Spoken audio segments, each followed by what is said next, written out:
Keberadaan itu seperti dewa yang tidak bisa disilangkan, dan dapat menghancurkan kedua leluhur Kaisar Ke gunung yang bergetar. Tetapi prioritas utama adalah bagaimana menangani istana Yan Huang. Patriark Jiang memiliki kekuatan terbatas, ya.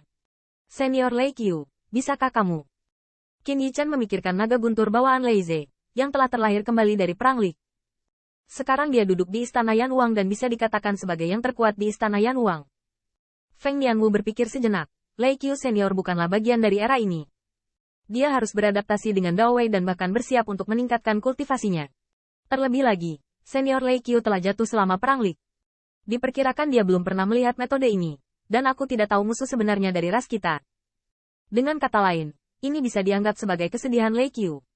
Dia tidak pernah menyaksikan kemuliaan keluarga naga sejati, dan merindukan kehancuran dan kemunduran keluarga naga sejati. Qin Yichen dan Feng Nianwu berjalan sepanjang jalan. Semua mengerutkan kening karena ini. Tetapi setelah beberapa saat, Qin Yichen tiba-tiba punya ide. Benar. Busur matahari jatuh. Busur matahari jatuh adalah senjata ilahi ras kita. Para tetua, bisakah kau menggunakan kekuatan busur matahari jatuh untuk melindungi boneka-boneka itu? Feng Nianwu merasa segar ketika mendengar kata-kata itu, dan berkata dalam pikiran yang dalam, busur matahari yang jatuh mengandung banyak misteri tentang rakyat kita. Dan itu dilemparkan oleh pohon kembang sepatu. Keajaiban yang tersembunyi di pohon kembang sepatu. Ya. Feng Nianwu segera mengeluarkan harta transmisi dan menghubungi Jiang Buyong. Kepala klan Jiang, kamu harus ingat bahwa, selama kamu berpikir bahwa klan kita dapat membudidayakan Erlang, kamu dapat menggunakan ingatan leluhur Dai sebagai alasan. Biarkan mereka melepaskan kesadaran dan kekuatan mereka, dan menyentuh busur meteor induksi. Selama ada kelainan, langsung tekan mereka, dan jangan bersikap lunak saat diperlukan. Ras manusia itu tidak bisa lagi dianggap sebagai saudara kita. Jiang Buyong merasa ngeri ketika mendengarnya, dan dia menyadari keseriusan masalahnya. Klan lain akhirnya bisa mengangkat kepalanya. Jika anak-anak yang muncul di klan semuanya boneka dengan kendali, bukan? Untungnya, busur matahari jatuh berguna, dan alasan ini juga sangat tepat. Bakat muda sejati dari ras manusia mendengar bahwa mereka dapat merasakan busur matahari jatuh, dan mereka pasti senang dan berlomba-lomba untuk maju. Begitu pula jika Anda adalah boneka. Anda tidak perlu menunjukkan kaki kuda Anda, cukup berani menolak. Yichen, saudara Nianwu, kamu juga harus berhati-hati.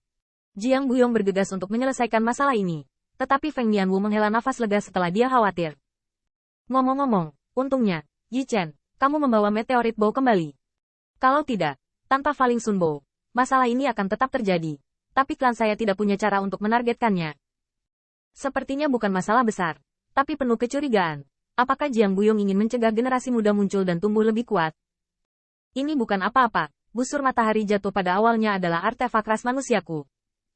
Meskipun ada solusi untuk masalah potensial di istana Yan Huang, wajah Qin Yichen masih jelek. Saya telah melihat warisan Kaisar Surgawi dan keberadaan menakutkan yang menjulang di langit para dewa dan iblis, seperti bayangan yang tersisa, menutupi dunia di atas kepala Qin Yichen.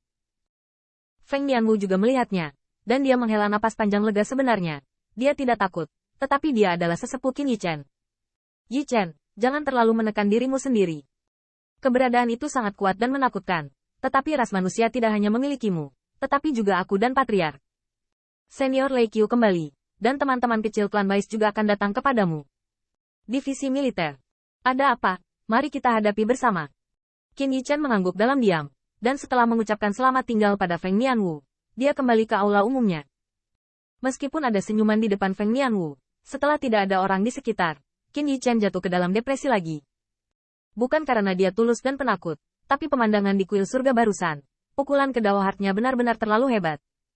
Anda tahu, untuk waktu yang lama, dia mempertahankan sikap yang sangat menghormati Chuan Xinlu, dan dia juga bangga diwarisi dan diakui oleh Kaisar Mingyang. Kaisar Mingyang, yang merupakan patriark ke-18 dari naga asli, memprakarsai prestasi membuat dunia dengan bakat dan kebajikannya. Aura semacam ini, seorang bijak dan kebajikan, bahkan jika naga asli telah dihancurkan, banyak kaisar telah mempertahankannya. Menghormati. Dikatakan bahwa kaisar yang mendengar tahu surga, tetapi Chuan Xinlu tidak bisa menyelesaikan kegelapan di hati yang disebut dewa boneka itu. Meskipun, seperti yang dikatakan leluhur kedua Kaisar Ke, pemahaman dan wawasan dari dua tetua umat manusia dan dia serta dua tetua Chuan Xinlu tentu saja tidak sebanding dengan yang dimiliki Kaisar Mingyang. Tapi jangan lupa, kegelapan yang tersembunyi di dalam boneka-boneka itu hanyalah sebagian kecil dari sarana keberadaan yang mengerikan. Itu direkam dan didengar tentang surga dengan hati. tetapi Penatuan Yan Wu berkata bahwa pihak lain hampir bisa menelan langit. Sungguh kekuatan yang mengerikan ini.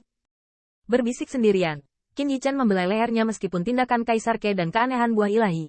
Lukanya berangsur-angsur sembuh. Tapi kegelapan mematikan di kapak itu sepertinya terkait dengan metode yang ada.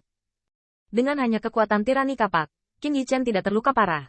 Tetapi kegelapan dan sekarat yang hampir memotong kepalanya, yang setara dengan hampir menebas emas aslinya menjadi pisau. Kekuatan semacam ini menelan semua jalur, bahkan kemanapun ia melewatinya. Tidak ada dao sama sekali. Mengerikan, dan... Qin Yichen mengelus lehernya. Matanya berkedip. Jujur saja, dia juga ingin menguasai kekuatan ini. Tapi segera, saya melihat Qin Yichen menggigil seluruh tubuhnya. Dengan ketakutan di matanya mungkin guru Kaisar Surga ingin dia berpikir seperti ini. Terutama kalimat bahwa Anda adalah dewa bawaan. Mengapa Anda menginginkan Kucai dan klan Kaisar Ke? Artinya ini. Sekarang Qin Yichen samar-samar mengerti. Bahkan ini mungkin bukan arti dari warisan Kaisar, tetapi kekuatan semacam ini sendiri, yang membuat orang merindukan dan ingin menguasainya. Tetapi pada akhirnya, seperti menelan 10.000 dao, diri sendiri juga dapat menjadi ketiadaan dalam kegelapan yang layu ini.